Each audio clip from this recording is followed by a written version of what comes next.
Good afternoon, guys. We are going to be presenting today on cybercrime. I am a colleague who are going to talk what cybercrime is all about. I am called Penuindi Joseph, and I'll be talking on the introduction and various types of cybercrime. So now, cybercrime is a crime that is well known to the world, and it has been causing so much harm to the world and causing loss of properties, loss of wealth from people. So criminals involved, youths of nowadays, they involve into what will give them quick money. So the reason why most of them go into cybercrime is because they know that when they go there, it is easier for them to get money from people wrongly, using the wrong way, but not knowing that there are various consequences that would hold them after these crimes. So I'm going to give you a definition of the crime. So now, what is cybercrime? Cybercrime, as defined by Dr. Dibari Hada and K. Jashaka, they define cybercrime to be an offenses that are committed against an individual or group of individuals with a criminal motive to destroy one's reputation directly or indirectly, using telecommunication networks and such as internet or mobile phones. So now I'm going to move the types. There are various types of cyber crimes. The first type I'm going to be talking about here is phishing. What is phishing? Phishing refers to emailing or contacting someone, claiming or pretending to be a member of a well-known organization in order to get relevant information about that person. Secondly, I'm going to talk about hacking.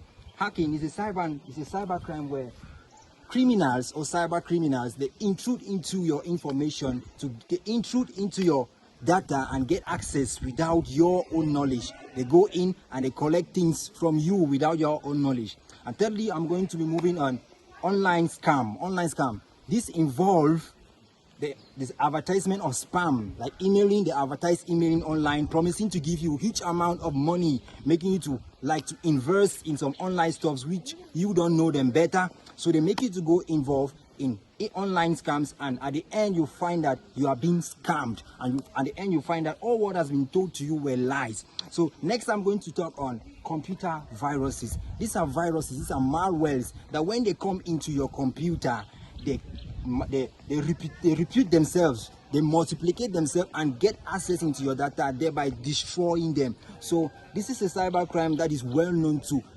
many computers. They are well known to nearly all the documentations that we know. So another type I'm going to be talking about is the ransomware. The ransomware. This is a cyber crime that cyber criminals, they go and intrude victims, they meet them and they get ransoms, they get access into their information without their knowledge, and in return they ask for some amount of money, specific amount of money from them, so as to give them back their information. Next I'm going to be talking about the DDoS, which is the distributed denial of service. So it is an attack that attacks the blinded attempt by the cyber criminals, takes down the system of a network temporarily or completely. That means a cyber criminal is going to come and take down the network of your system. Like if you're in a network where you join computers, he takes down the network of your system and becomes the central command, where he is the one giving you command to various places. Thereby he gets into your information and take whatever he wants to take from you from there. Next thing I'm going to be talking about identity theft.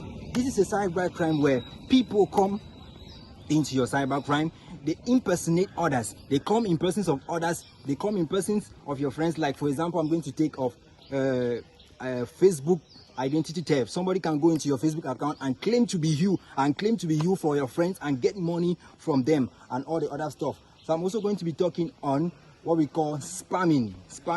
Now spamming, this is a cyber crime that involves criminals using electronic messaging system to send messages to users. They use electronic messaging system. They use fake links so as to cause people to register on their websites and thereby get sensitive information about them and begin to take their data and use them for their own personal interest. So I'm going to also talk about cyberbullying. Cyberbullying, this is the biggest that we all know, which on a cyber, people will be turned to bully you. They'll tend to force you to do what you don't want to do on the internet and even on site.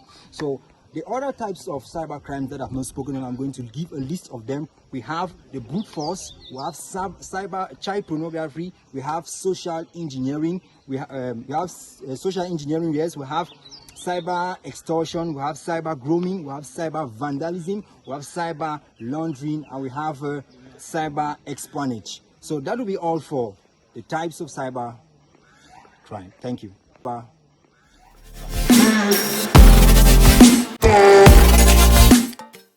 Hello guys, my name is Ngwafax Desimofo and I'll be talking on causes of cyber crimes.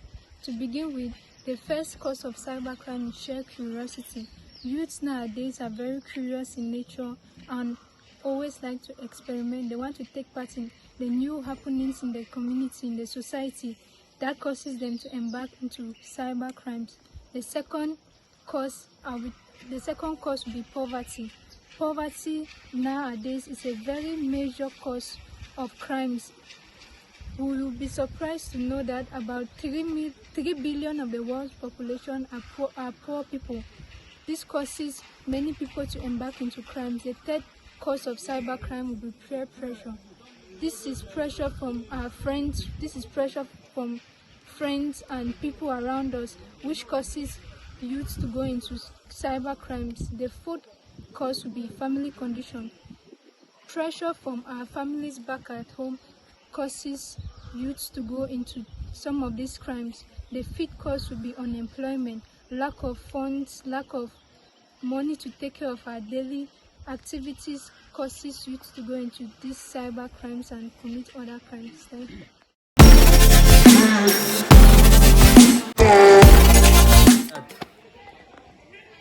Good afternoon guys, I'm ASHU and I'll be talking about the effects of cybercrime. To begin with, loss of revenue.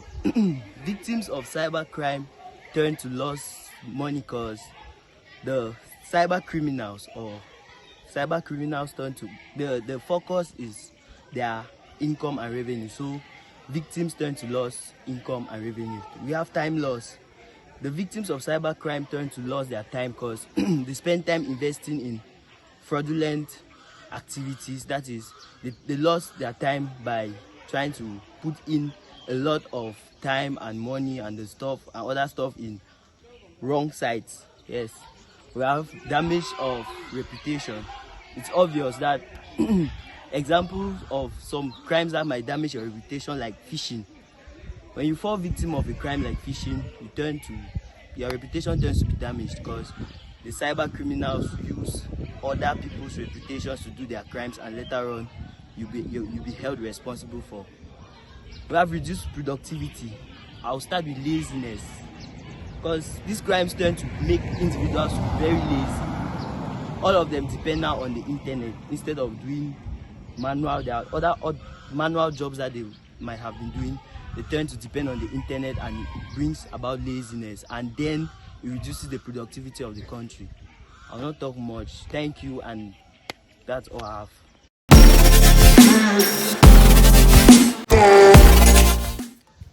The prevalence of cybercrimes in Cameroon and in the world have given rise to an urgent need to protect ourselves. So, my name is Kevgan Chino Haribidin, and I'll give a brief talk on prevention of cybercrime, better still, cybersecurity. Firstly, parents and guardians should learn how to follow up on what their children or their siblings do on internet, or what they do using their device, as this could render them vulnerable to eventual criminals. Secondly, we should learn to be careful on whatever link or email we open while on the internet, as this could be phishing attacks directed to get our information. It could be personal information or data monetary information on our accounts and whatsoever. Again, we should be used to using updated antiviruses which will protect us from viruses and other malwares, and be versed with using VPNs which could help us monitor the traffic on internet and hence protect us. And again, we should be careful with information we give on the internet, our private information, which could give room to other individuals to use this information, use our information either to harass us or impersonate us in whatever way. And because cybercrimes does not only involve online, we should learn to protect our devices, being careful with whom we share our devices, because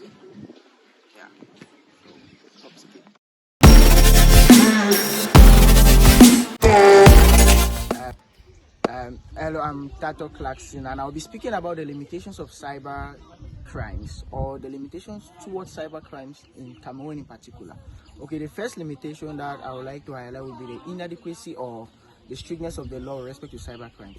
As in Cameroon, the law with respect to cyber crimes is not very strict, wherein the highest sentence that could be given to a cybercrime offender is a maximum of 10 years, and then they could be attributed a fine of about 25 million francs. And then now, but this fine of 25 million francs is not frightful to the cyber criminal, because they know that through their criminal acts, they will easily pay this 25 million, which is not a very frightful amount. And then even the prison sentence is not very high for them. So now they are not as frightful towards cyber crimes compared to other crimes. Okay, so now the next limitation in the Cameroonian system will be the fact that there are lack of experts. There's an inadequacy of experts in the Cameroonian cybersecurity domain, wherein, because now these cyber criminals, they use sophisticated softwares, and then they have devised crafty ways to hide evidence and delete all type of cyber related evidence, so that no matter how, so that unless the experts have very strong knowledge with respect to the computer and how to trace back this information, it will be difficult to gather the evidence enough to be able to prosecute them. Okay, and then now the next point I'll be talking about will be will also be the limited knowledge with respect to cybercrime offenders. As in the general Cameroonian population, statistically they said about 60% of the Cameroonian population has access to these tech-related material, but people still fall prey to them. So now, as people are not sensitized on how to prevent being scammed, or how to prevent all these cybercrime activities, they tend to fall prey to them, as they say that knowledge is technically power. So now, due to the fact that they are not as educated with respect to these cyber crimes and how they operate, they tend to fall prey more to these cyber crimes in their respective domains. And then the last one would be the lack of monitoring or the lack of follow-up in the Cameroonian government system, because the government system is designed in such a way that certain material, unless they are followed up consistently, they cannot get adequate evidence with respect so that they can prosecute the offenders.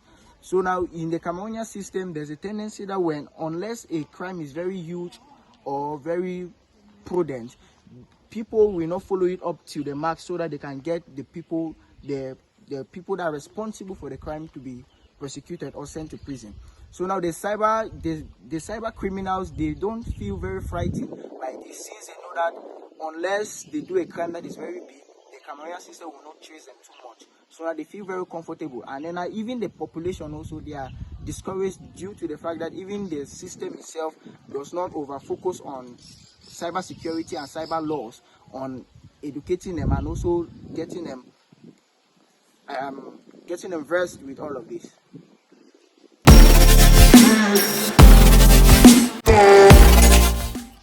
Okay, good afternoon. My name is Market Mayo, and I'm here to talk about the recommendations. That's what the government can do to help to reduce cybercrime in Cameroon. Okay, 40% of Cameroonians are not exposed to the network and the internet, while the other 60% are exposed. So they might somehow be aware about the cybercrimes, while the other 40% might easily fall victims to these cybercrimes. So therefore, the government can help to educate the remaining 40%, or rather the general population, on cyber crimes, and therefore help to reduce the cyber crimes available, and help them to not to fall to this cybercrime. Secondly, the government can train experts on how to tackle these cyber crimes and grant them the skills that they need to be able to follow up these criminals online, these online criminals. Okay, the government can also sensitize people about the notorious people that commit these cyber crimes and can help people to avoid these people whenever they come in contact with them online. Okay, talking about unemployment, the government can help reduce unemployment by granting unemployment funds, granting employment funds to youths, which will help them to start their own businesses, and they can also sensitize these individuals on how to be entrepreneurs and start their businesses on their own time frame. Okay, to conclude on all what we have been talking about cyber crimes, I would say to defend against cyber crimes, intrusion detection techniques should be established. Detection techniques include the tripwires, configuration checking tools, and abnormality detection systems. Since prevention techniques are available, companies should also establish procedures for investigation and recovery from cyber crimes after it occurs. I would like to thank you for watching this video. I hope it has been helpful to you. Thank you. See you next time.